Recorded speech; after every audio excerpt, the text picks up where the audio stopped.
Had to stop and take a quick breather because it's so hot. Anyway, a real quick disclaimer. All the videos that I make are literally just for fun, for documentation, and to share.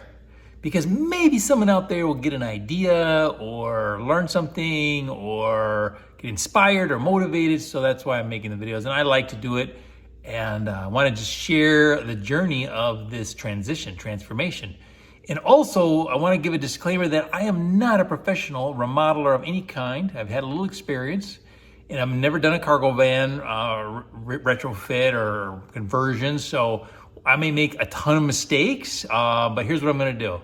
And here's what will be different about all of my videos is that I'm making my best effort to only use all natural, non-toxic materials.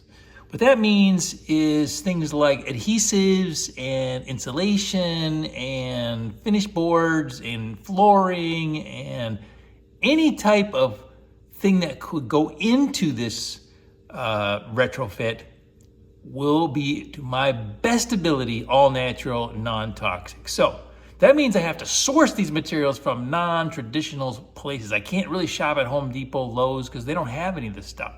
It's all specialty companies, online ordering, so I have to really plan ahead and hopefully get everything to arrive at the right time for the process to continue.